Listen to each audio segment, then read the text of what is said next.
Dis-nous, quand cela arrivera-t-il et quel sera le signe de ton avènement et de la fin du monde?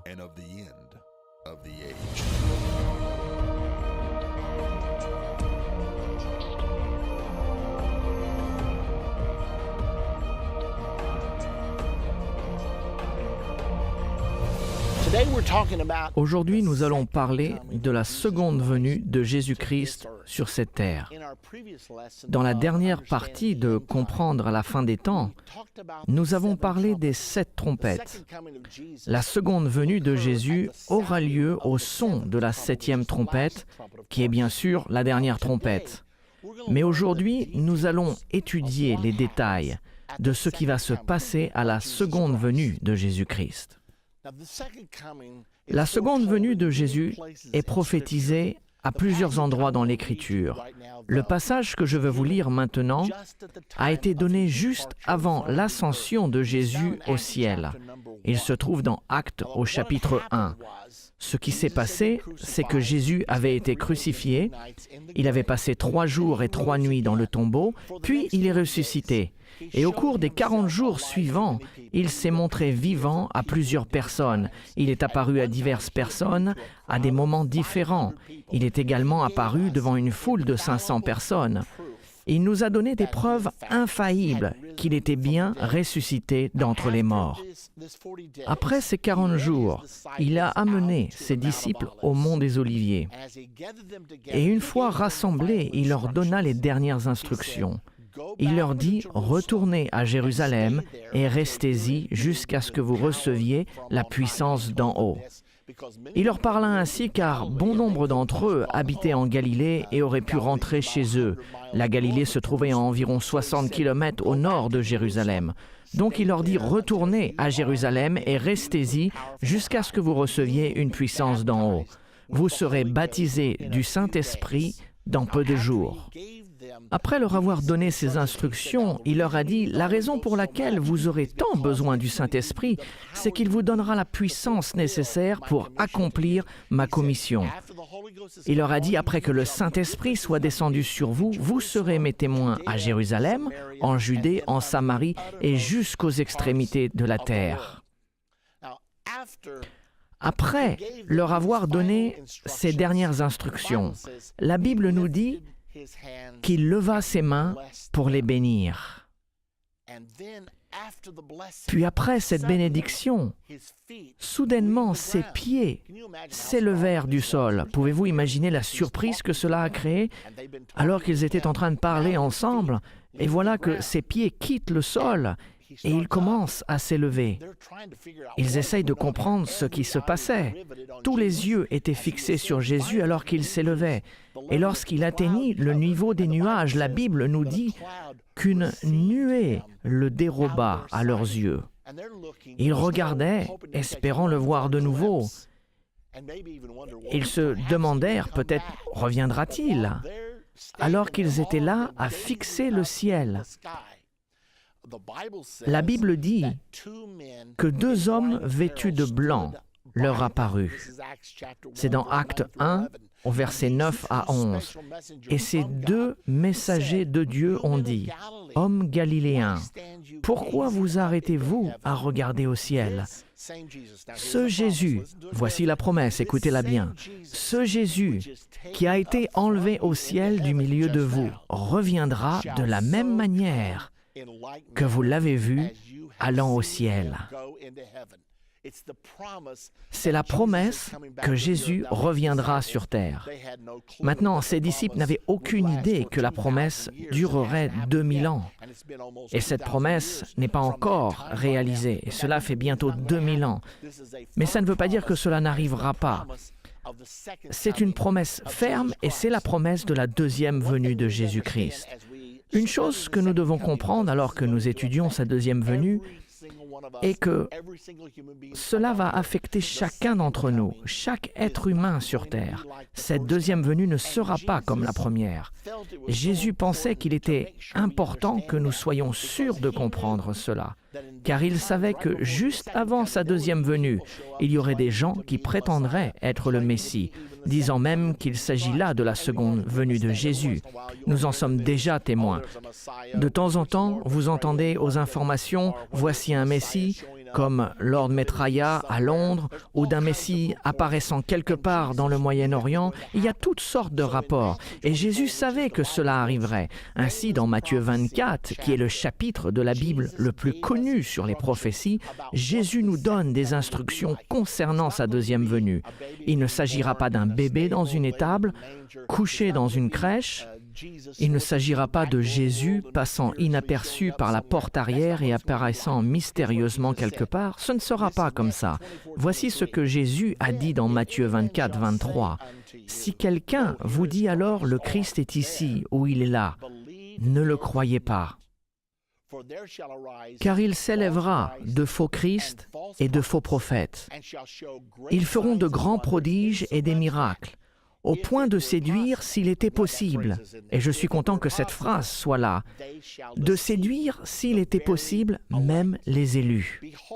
Voici, je vous l'ai annoncé d'avance. Si donc on vous dit, voici, il est dans le désert, n'y allez pas, ignorez-le, n'y faites pas attention. Voici, il est dans les chambres, ne le croyez pas. Pourquoi ? Le verset 27, « Car comme l'éclair part de l'Orient et se montre jusqu'en Occident, ainsi sera l'avènement du Fils de l'homme. » Donc Jésus leur dit de ne pas faire attention à ceux qui disent « Le Messie est ici, le Messie est là-bas ». Vous savez, beaucoup croient que le Messie musulman arrive, il est appelé le 12e imam ou le Mahdi. Si cela devait arriver, n'y prêtez aucune attention, car quand je reviendrai, ce sera comme un éclair venant de l'Est jusqu'à l'Ouest. Je viendrai parmi les nuées du ciel. Je viendrai d'une façon spectaculaire. Je ne vais pas revenir à un endroit dans le monde, je me montrerai dans les cieux et tout œil me verra. Maintenant, parlons un peu plus des détails de ce qui se passera exactement lors de la deuxième venue, car il y a de fortes chances que vous et moi soyons vivants lors de son retour. En continuant dans Matthieu 24, 29, Jésus a dit « Aussitôt après ces jours de détresse, le soleil s'obscurcira, la lune ne donnera plus sa lumière, les étoiles tomberont du ciel, et les puissances des cieux seront ébranlées. Alors le signe du Fils de l'homme paraîtra dans le ciel. Toutes les tribus ou les nations de la terre se lamenteront, et elles verront le Fils de l'homme venant sur les nuées du ciel avec puissance et une grande gloire. Et il enverra ses anges avec la trompette retentissante. Et ils rassembleront ses élus des quatre vents, d'une extrémité des cieux à l'autre. » Ainsi, nous voyons que lorsque Jésus reviendra, tout œil le verra, et il enverra ses anges pour rassembler ses élus. L'Écriture nous en dit davantage sur son déroulement. Regardons un peu plus loin dans Matthieu 24, 40. Il nous est dit que lorsque l'enlèvement aura lieu, la deuxième venue prendra place. Alors, de deux hommes qui seront dans un champ, l'un sera pris et l'autre laissé. Imaginez-vous, deux hommes travaillant dans un champ. Ils seront soit en train de conduire des tracteurs, soit en train de travailler la terre, et soudainement, l'un d'eux quittera le sol et s'élèvera vers le ciel. Peut-être qu'il aura témoigné à son ami Joe, lui ayant dit, « Tu sais, le Seigneur va revenir, tu dois être prêt. » Mais Joe n'a rien voulu entendre. Il n'a prêté aucune attention, il ne l'a pas cru. Puis d'un coup, son ami part, et tandis qu'il le regarde monter, il lui crie, « Attends, attends !» mais il est trop tard. Et il le regarde s'élever dans le ciel. La Bible indique également que 2 femmes moudront à la meule. Une chose courante du temps biblique était que les femmes moulaient le blé pour obtenir de la farine et le maïs pour obtenir de la semoule. C'était très commun. C'est pourquoi Jésus s'en est servi comme illustration. Et vous verrez 2 femmes travaillant ensemble. De nos jours, peut-être qu'elles seraient dans le jardin en train de planter des fleurs. Puis d'un coup, une femme parlerait à l'autre et elle n'aurait aucune réponse. Elle lèvera la tête et verra les vêtements de l'autre à terre. Maintenant, je ne sais pas avec certitude si les vêtements se trouveront là, mais nous savons que Jésus a laissé ses habits lorsqu'il est ressuscité des morts. Il les a laissés dans la tombe. Alors, les vêtements seront peut-être laissés. Elle lèvera les yeux et verra son ami s'élever vers le ciel. Et elle réalisera qu'il s'agit de l'avènement dont son ami lui avait parlé. Ainsi, 2 femmes moudront à la meule, l'une sera prise, l'autre laissée. Et vous pouvez répéter ce scénario avec toutes les choses possibles qui se passent en ce moment dans le monde. Dans Luc 17, il est dit que 2 personnes qui seront dans le même lit, l'une sera prise et l'autre laissée. Peut-être un mari et sa femme. Peut-être que le mari ne sert pas Dieu, mais l'épouse le fait. Le mari se réveillera à 3 heures du matin car quelque chose le tracasse. C'est comme si le lit avait bougé. Il étend donc son bras et elle n'est plus là. Il lève les yeux juste pour voir ses pieds disparaître au travers du plafond. Il comprend immédiatement, car elle lui avait parlé depuis si longtemps. Elle avait longtemps prié pour lui. Il sort en courant et la voit s'éloignant du toit et s'élever vers le ciel. Le ciel sera probablement illuminé par l'éclat de la deuxième venue de Jésus-Christ. Et il va peut-être crier « Reste, attends, aide-moi !» Trop tard. Ce sera comme ça. Ce sera merveilleux si vous êtes celui qui est pris, mais ce sera terrible si vous êtes celui qui est laissé. Essayons de comprendre à quoi ressemblera l'enlèvement, car il s'agit d'un événement qui va bientôt arriver. L'apôtre Paul nous enseigne au sujet de l'enlèvement dans 1 Thessaloniciens au chapitre 4 et au verset 13. « Nous ne voulons pas, frères, que vous soyez dans l'ignorance au sujet de ceux qui dorment. » Il parle de leur mort. Il était courant dans la Bible de se référer aux gens qui sont nés de nouveau et décédés comme étant endormis, car la croyance était si forte que la mort était temporaire qu'ils allaient ressusciter. Donc, au sujet de ceux qui dorment, afin que vous ne soyez pas affligés comme les autres qui n'ont point d'espérance. Car si nous croyons que Jésus est mort et qu'il est ressuscité, croyons aussi que Dieu ramènera par Jésus et avec lui ceux qui sont morts. Si nous croyons que Jésus est mort et qu'il est ressuscité, c'est donc l'évidence que nous, qui sommes morts en Jésus et qui avons reçu son Saint-Esprit, nous sortirons de la tombe comme il l'a fait. L'apôtre Paul essaie de nous enseigner au sujet de l'enlèvement. Il continue et dit au verset 15, « Voici en effet ce que nous vous déclarons d'après la parole du Seigneur. Nous les vivants, restés pour l'avènement du Seigneur. Nous ne devancerons pas ceux qui sont morts. » Voici comment cela va se passer. Car le Seigneur lui-même a un signal donné à la voix d'un archange, au son de la trompette de Dieu. Pouvez-vous imaginer à quel point ce sera extraordinaire? Le Seigneur lui-même qui arrivera avec un cri de triomphe, la voix d'un archange et la trompette de Dieu. Et la suite nous dit, « Et les morts en Christ ressusciteront premièrement. » Ensuite, nous, les vivants qui serons restés, nous serons changés de mortels en immortels et nous serons tous ensemble enlevés avec eux sur des nuées à la rencontre du Seigneur dans les airs. Donc, tout comme Jésus a été enlevé, nous serons ainsi enlevés et serons à tout jamais avec le Seigneur. Ainsi les chrétiens qui seront vivants sur la terre à l'heure de la deuxième venue. Une fois que les morts en Christ ressusciteront, nous monterons tous ensemble à la rencontre du Seigneur dans les airs. Il existe d'autres instructions données par l'apôtre Paul à ce sujet. Et il nous enseigne d'autres choses qui se produiront également. Je veux m'assurer que nous le comprenons bien, car aujourd'hui nous parlons de ce qui va arriver lors de son avènement. Dans 1 Corinthiens, au chapitre 15 et versets 51 à 54, Paul a dit « Voici, je vous dis un mystère, un secret. Nous ne mourrons pas tous. Il y aura des gens vivants sur terre au service de Jésus-Christ à l'heure de sa seconde venue. Nous ne mourrons pas tous, mais tous nous serons changés en un instant, en un clin d'œil, à la dernière trompette. » Souvenez-vous que nous avons parlé de la 7e trompette. Eh bien, c'est de celle-ci que nous parlons maintenant. En un instant, en un clin d'œil, à la dernière trompette. Beaucoup ont enseigné que nous allons tout simplement disparaître à la dernière trompette. Mais ce n'est pas ce que la Bible nous dit. La Bible nous dit que nous serons changés en un instant, en un clin d'œil.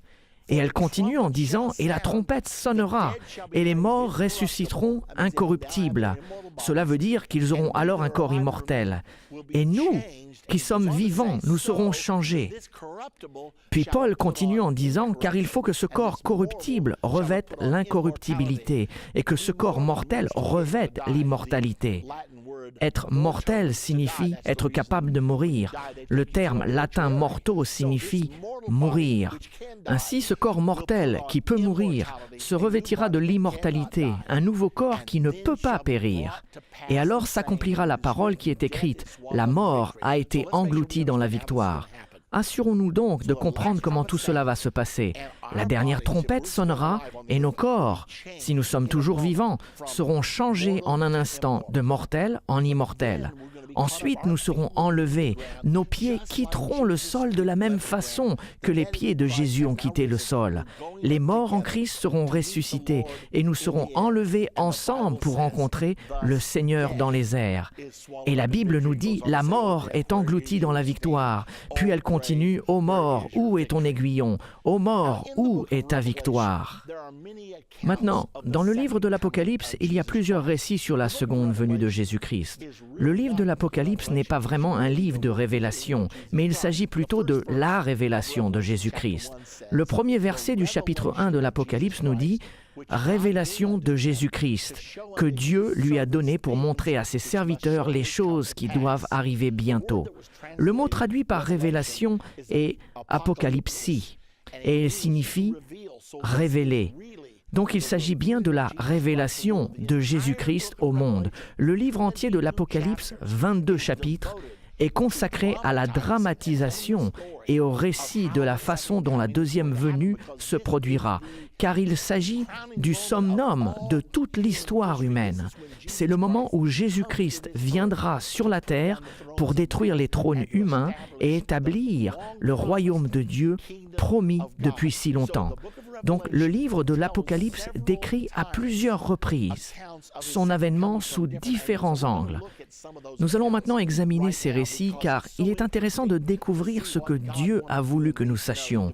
Il a consacré 22 chapitres afin de répéter à plusieurs reprises la merveilleuse révélation de Jésus-Christ lors de sa venue sur terre.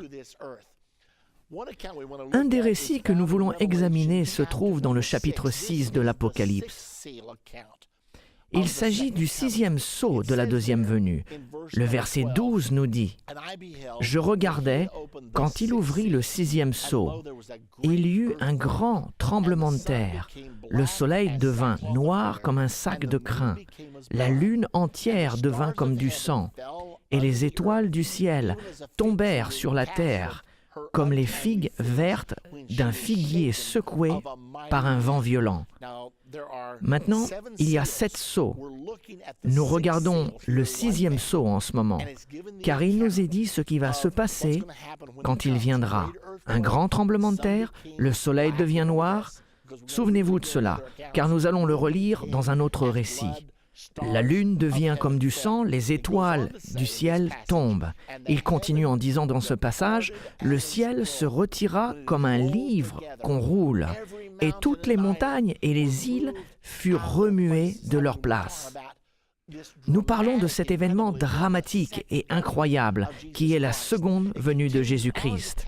Puis il continue en disant, les rois de la terre, les grands, les chefs militaires, les riches, les puissants, tous les esclaves et les hommes libres se cachèrent dans les cavernes et dans les rochers des montagnes.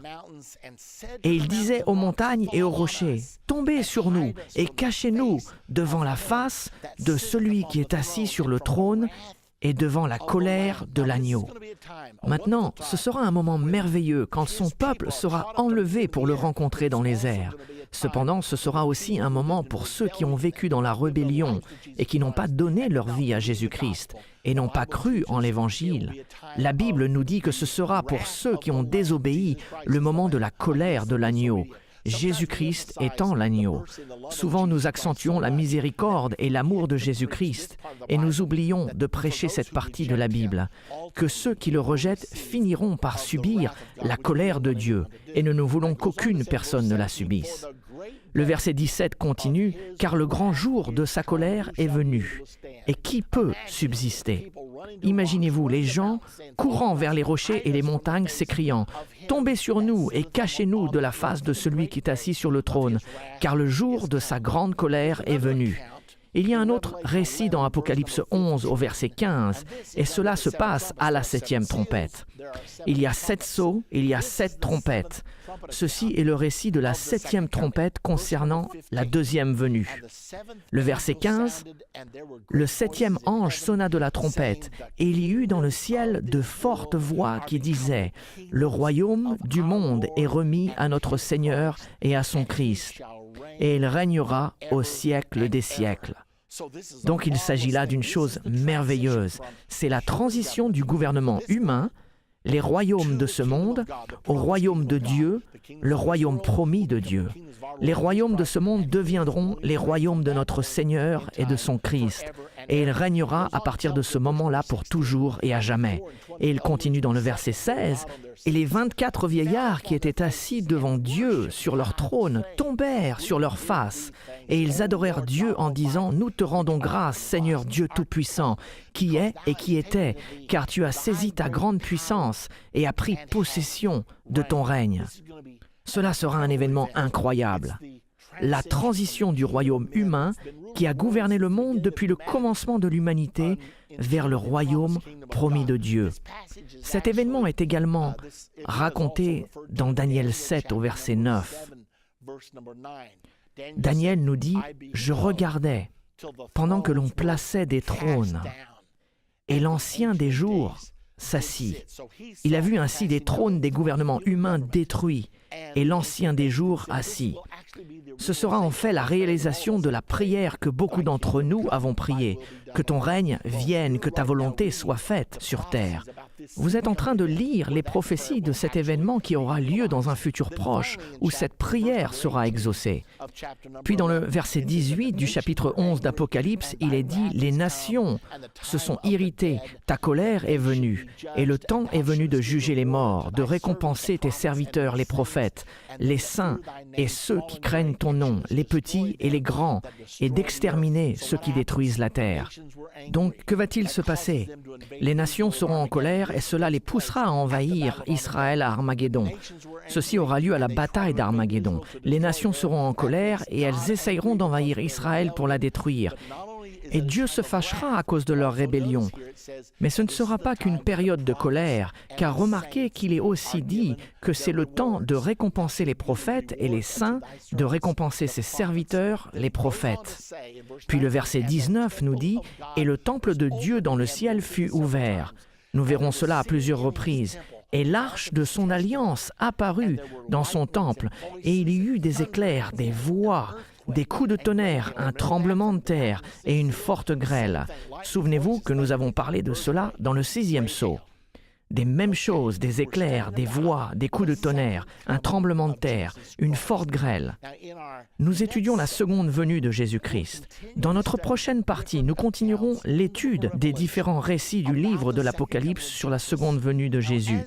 Et lorsque nous continuerons avec cette étude sur la seconde venue de Jésus, j'aimerais vous demander de penser où vous en êtes avec Jésus-Christ. Supposons que vous soyez dehors avec un ami et que la seconde venue survienne. que votre ami parte et que vous restiez. Vous ne voulez pas être dans cette position-là. Ainsi, l'une des raisons pour lesquelles nous faisons cette leçon aujourd'hui est que nous voulons nous assurer que chaque personne qui regarde ce programme ou ce DVD ne manque pas l'avènement. Nous ne voulons pas, si vous êtes une femme qui travaille avec une amie, que vous soyez laissée. Et nous ne voulons pas non plus qu'elle soit laissée. C'est à ça que ce cours entier est consacré. C'est l'objectif du message d'aujourd'hui, car toutes les prophéties indiquent la seconde venue de notre Seigneur et Sauveur Jésus-Christ. La question n'est pas si cela arrivera, car cela va arriver. La seule question est quand. Et est-ce que vous et moi serons prêts? Jésus a dit dans Matthieu 24, « Tenez-vous prêts, car le Fils de l'homme viendra à l'heure où vous n'y penserez pas. » Nous voulons que vous soyez prêts et je veux être prêt. Dans notre dernière partie de la série « Comprendre la fin des temps », nous avons étudié la seconde venue de Jésus-Christ sur cette terre. Nous avons également appris que le livre de l'Apocalypse est le livre qui concerne la révélation de Jésus-Christ. Dans cette partie, nous allons continuer avec les différents récits concernant la seconde venue dans le livre de l'Apocalypse. Nous voulons commencer par examiner les deux moissons. Il y a un récit de ces deux moissons dans l'Apocalypse, mais examinons d'abord ce récit dans Matthieu. Cela nous aidera à comprendre ce que nous allons voir dans Apocalypse. Cela se trouve dans Matthieu 13, au verset 37 à 43. Jésus nous donne une parabole au sujet du blé et de l'ivraie. Il a dit qu'il y avait un certain homme qui avait un champ. Cet homme et ses serviteurs avaient semé dans le champ. Et quand la semence a poussé, ils ont remarqué que l'ivraie était mélangée avec le blé. Les serviteurs s'approchèrent de leur maître et lui dirent « Que s'est-il passé? N'avons-nous pas eu de la bonne semence? As-tu acheté une semence de mauvaise qualité? Pourquoi avons-nous de l'ivraie ?» Et immédiatement, le maître répondit « C'est l'ennemi qui l'a semé.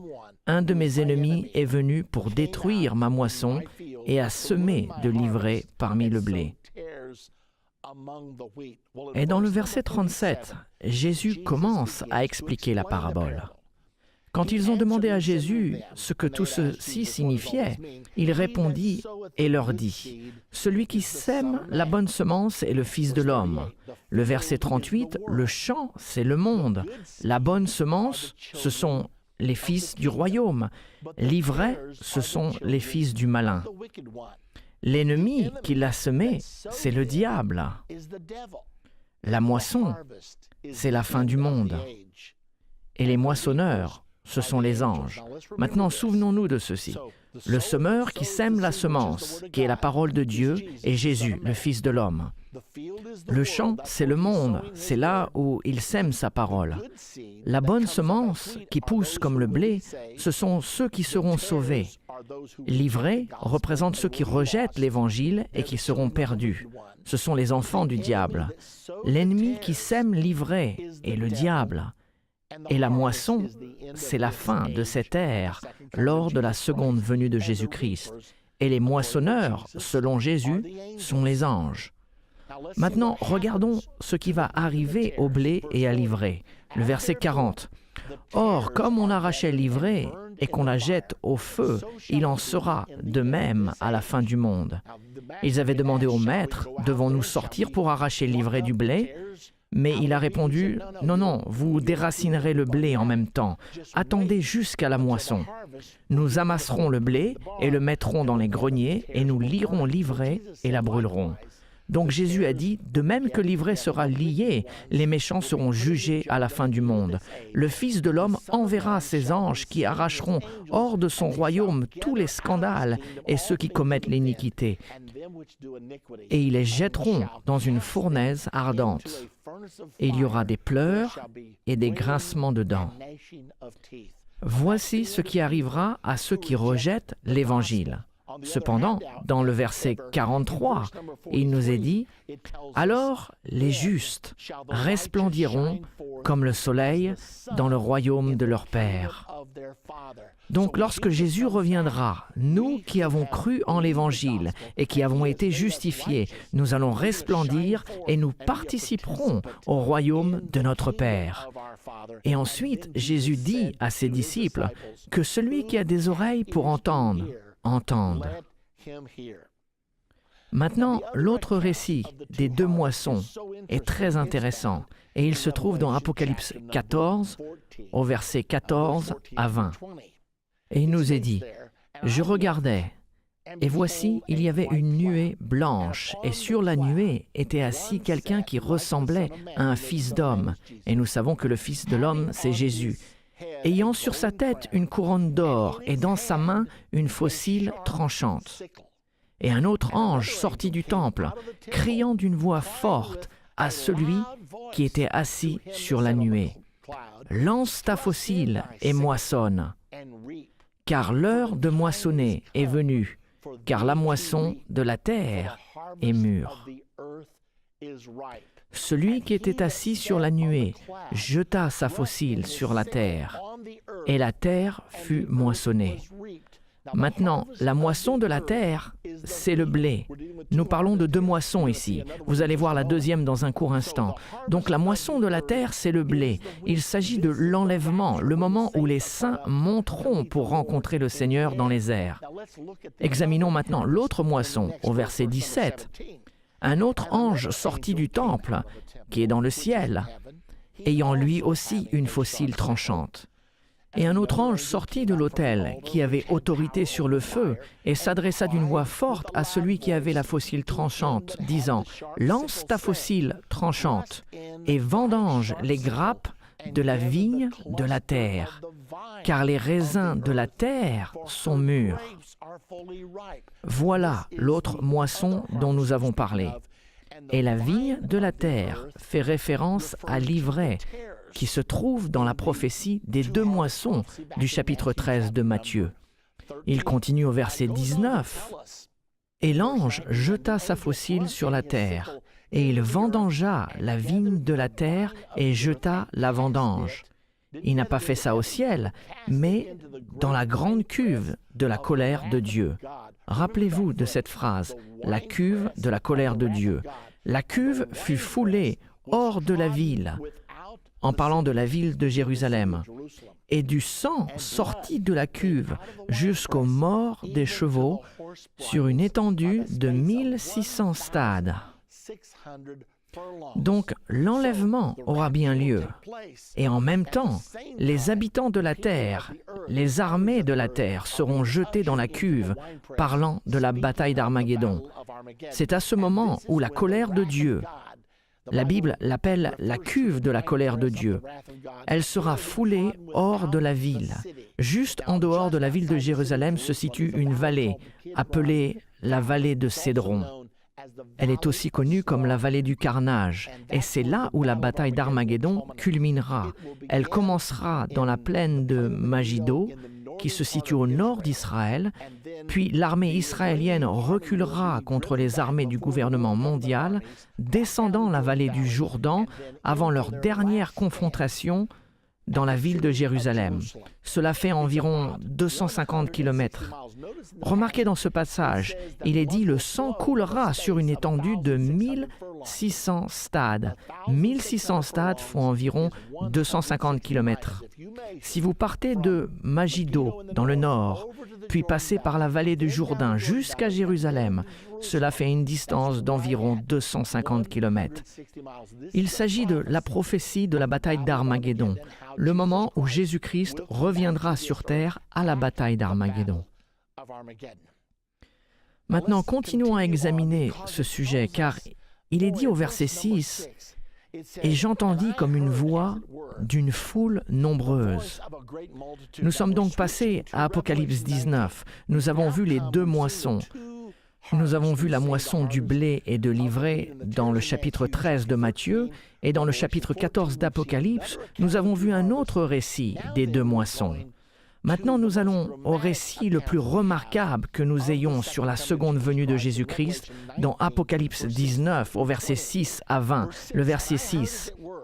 « Et j'entendis comme la voix d'une foule nombreuse, comme un bruit de grosses eaux, et comme un bruit de fort tonnerre. » Nous revoyons ici ces choses, plusieurs voix, le bruit de grosses eaux, des coups de tonnerre. Nous revoyons ces choses à chaque fois qu'il s'agit d'un récit de la seconde venue. Et ces voix disant « Alléluia » car le Seigneur, notre Dieu Tout-Puissant, est entré dans son règne. Réjouissons-nous, soyons dans l'allégresse, et donnons-lui gloire. Car les noces de l'agneau sont venues, son épouse s'est préparée. Vous savez que dans l'Écriture, l'Église représente l'épouse de Jésus-Christ. Et la Bible enseigne que lorsque Jésus-Christ reviendra, nous serons enlevés pour le rencontrer dans les airs. Et les noces seront consommées, nous serons unis et nous serons avec le Seigneur pour toujours. Et lorsqu'il reviendra pour établir son royaume, afin de régner comme roi des rois, l'Église, son épouse, régnera avec lui en tant que reine des reines. La Bible nous dit que nous gouvernerons et régnerons avec lui comme roi et sacrificateur. C'est dans Apocalypse 5, au verset 10. Ainsi, tout le scénario est dépeint ici. Ce moment merveilleux, les noces de l'agneau et de son épouse qui s'est préparée. Souvenez-vous, il y a la voix d'une grande foule, des coups de tonnerre et l'épouse de l'agneau qui s'est préparée. Continuons avec le verset 8. Et il lui a été donné à l'épouse de se revêtir d'un fin lin, éclatant, pur, car le fin lin, ce sont les œuvres justes des saints. C'est la justice de Jésus qui nous est imputée. Il nous purifie par son sang.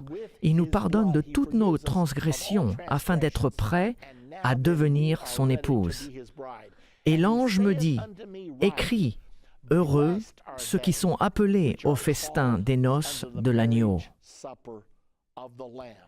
Nous sommes donc appelés, mais serons-nous choisis pour participer? Aujourd'hui, le message est répandu.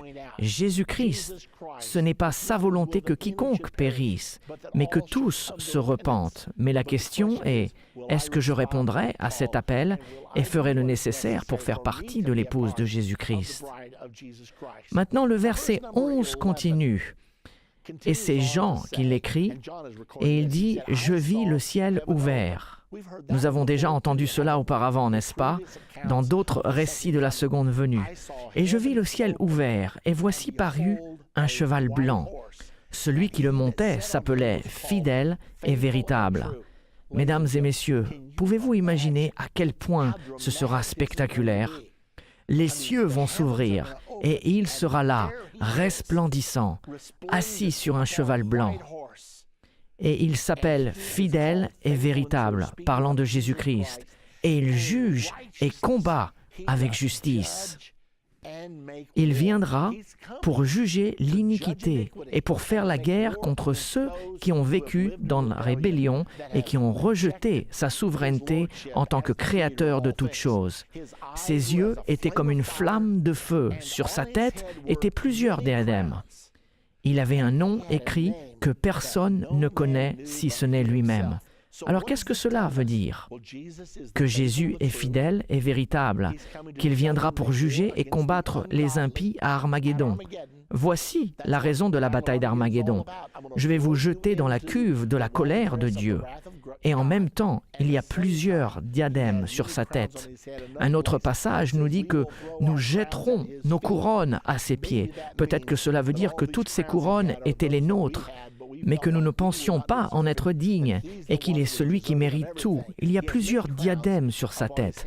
Puis il continue dans le verset 13. Et il était revêtu d'un vêtement teint de sang. Son nom est la parole de Dieu. Pourquoi son nom est-il appelé la parole de Dieu?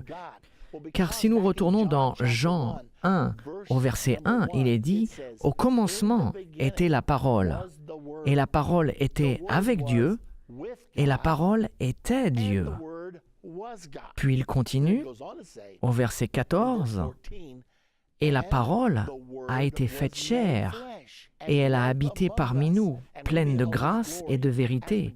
Et nous avons contemplé sa gloire, une gloire comme la gloire du Fils unique venu du Père.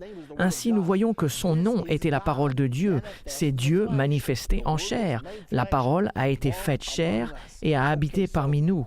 Ainsi quand Jésus reviendra, il est normal qu'il soit appelé la parole de Dieu. Apocalypse 19 au verset 14 nous dit « Les armées qui sont dans le ciel le suivaient sur des chevaux blancs revêtus d'un fin lin blanc et pur. » De qui s'agit-il? Ceci fait allusion à nous, l'Église, qui avons été enlevés pour le rencontrer dans les airs. Dès lors, nous descendrons avec lui pour la bataille d'Armageddon. Et la Bible nous dit que nous viendrons avec lui sur le mont des Oliviers et serons avec lui pendant qu'il anéantit les armées de l'Antichrist. Et ainsi, nous le couronnerons roi des rois et seigneur des seigneurs. Le verset 15 continue en nous disant davantage sur la venue spectaculaire de Jésus-Christ. De sa bouche sortait une épée aiguë pour frapper les nations. Mesdames et messieurs, si nous ne faisons pas attention, nous allons essayer de changer l'Écriture. Dieu est en colère avec les nations. Dieu est en colère avec le mal auquel les gens se sont adonnés. Nous avons pris la Bible en disant « Je sais que la Bible dit ceci, mais je ne le crois pas ». Nous avons violé l'Écriture. Que nous parlions de l'avortement ou de l'immoralité, ou de tout autre sujet, la Bible dit que quand Jésus reviendra, il frappera les nations. Mais si vous êtes pris pour le rencontrer lors de l'enlèvement, vous ne serez pas affecté, car vous aurez revêtu votre corps immortel et vous serez du côté du Seigneur. Il les pètera avec une verge de fer.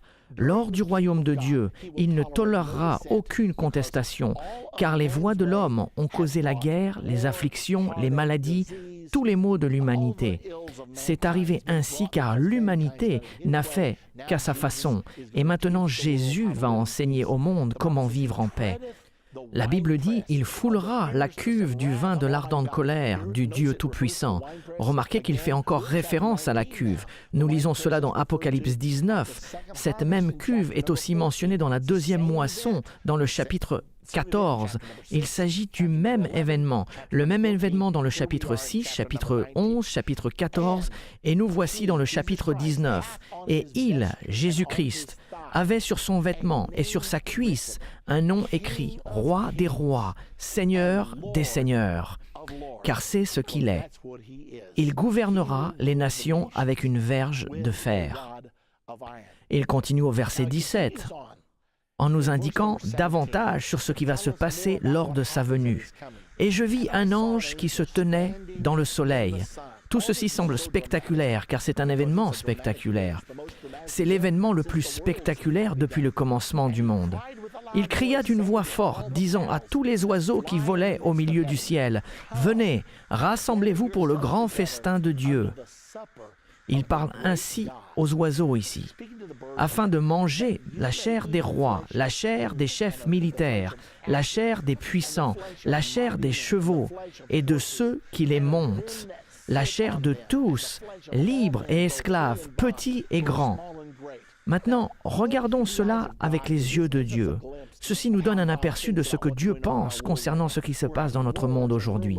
Nous avons des guerres et des bruits de guerre, des hommes tuant d'autres hommes, des femmes tuant d'autres femmes. C'est horrible ce qui se passe dans notre monde actuel.